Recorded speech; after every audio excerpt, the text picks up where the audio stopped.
प्रदेश में एक बार फिर से प्रदूषण का स्तर बढ़ गया है। जयपुर सहित कई शहरों में हवा खराब श्रेणी में है। राजधानी जयपुर में ही AQI 194 हवा पहुंच चुकी है। मॉडरेट टू पुअर इस श्रेणी में है।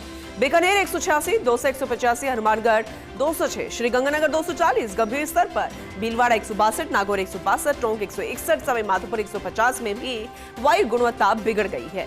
सबसे ज्यादा प्रदूषण भिवाड़ी में है। AQI है 330। वेरी पुअर यानी कि वेरी पुअर कैटेगरी में पहुंच गया है भिवाड़ी। और 12 181, धौलपुर 170। सांस लेना बेहद मुश्किल। विशेषज्ञों ने बच्चों, बुजुर्गों और अस्थमा रोगियों को सतर्क रहने की सलाह दी। प्रदूषण नियंत्रण बोर्ड ने औद्योगिक एवं ट्रैफिक स्रोतों पर निगरानी बढ़ाने के निर्देश दिए हैं। एसोसिएट एडिटर निर्मल तिवारी हमारे साथ जुड़ चुके हैं, ज्यादा जानकारी उनसे लेंगे।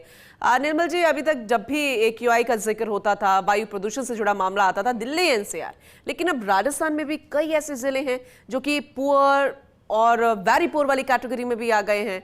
जरा इसे समझाइएगा, कैसे इससे पार पाई जाएगी? सुप्रभात पूनम, देखिए निश्चित तौर पर राजस्थान में जो हवा है वो लगातार प्रदूषित होती जा रही है। दीपावली के दौरान जो सिलसिला शुरू हुआ था उसके बाद से लगातार प्रदूषण बढ़ने का जो एक स्तर है वो लगातार बढ़ता जा रहा है। पराली भी इस दौरान जलाई जाती है, लेकिन तमाम अगर हम बातों को देखें तो अगर राजधानी जयपुर से हम शुरुआत करें तो राजधानी में आज सीतापुरा और मानसरोवर सर्वाधिक प्रदूषित क्षेत्र हैं, क्योंकि एयर क्वालिटी इंडेक्स अगर सीतापुरा का देखें तो 236 और मानसरोवर का 223 के स्तर पर है। तो निश्चित तौर पर यहाँ की हवा बहुत प्रदूषित है। लोगों को, खासकर बुजुर्गों को जो दमा या फिर हृदय रोग से पीड़ित हैं, उनको निश्चित तौर पर तकलीफ होती है। छोटे बच्चों को तकलीफ होती है, महिलाओं को तकलीफ होती है। वायु गुणवत्ता का स्तर बिल्कुल खराब श्रेणी के अंदर इसमें है।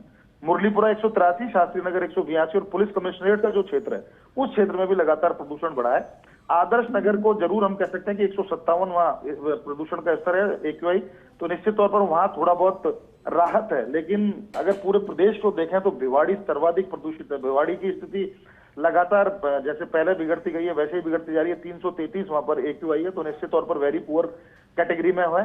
गंगानगर की बात करें हम अगर, तो गंगानगर में भी 240 आज AQI सुबह दर्ज किया गया। हनुमानगढ़ में 206।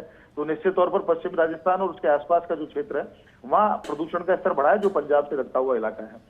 दौसा, जो पूर्वी राजस्थान की हम बात करते हैं, तो दौसा में 185 AQI दर्ज किया गया। वहां भी जो हवा का स्तर, जो प्रदूषण का स्तर है वो बहुत ज्यादा बढ़ता जा रहा है। धौलपुर की बात करें या बारां की बात करें, बीकानेर की बात करें, भीलवाड़ा की बात करें, हर जगह AQI जो है वो बढ़ा है। यानी एयर क्वालिटी इंडेक्स जो है अगर उसको हम गौर से देखें तो उसमें प्रदूषण का स्तर लगभग बढ़ा है। क्योंकि PM2 या PM5 की हम बात करते हैं तो वो लगातार ऐसे पॉल्यूटेंट हैं जो हवा के अंदर पाए जाते हैं, तो निश्चित तौर पर वो बहुत ज्यादा शारीरिक तौर पर प्रभावित करते हैं। प्रदूषण नियंत्रण मंडल हालांकि निगरानी रखता है, लेकिन चूंकि वो एनफोर्समेंट बॉडी नहीं है तो एनफोर्स नहीं किया जा सकता किसी को। ऐसे में सलाह जरूर दी जाती है कि मास्क लगाया जाए, और जो खासकर हृदय रोग हैं या चर्म रोग से पीड़ित हैं या जो दमे के पेशेंट हैं उनको कम से कम सुबह शाम जो प्रदूषण का स्तर बहुत ज्यादा होता है तो बाहर नहीं निकलने की सलाह भी दी गई। लेकिन ध्यान ये रखना है पूनम कि सबकी साझी जिम्मेदारी है, क्योंकि जिस आसमान के नीचे हम रहते हैं वो हमारी साझी छत है। ये प्रकृति हमारी साझी प्रकृति है, ये पर्यावरण हमारा साझा हमारी जिम्मेदारी है। तो निश्चित तौर पर सबको देखना होगा। पेड़ लगाकर हम सिर्फ ये नहीं कह सकते कि पेड़ लगा दिया प्रदूषण को हमने हमेशा के लिए समाप्त कर दिया, ऐसा नहीं है।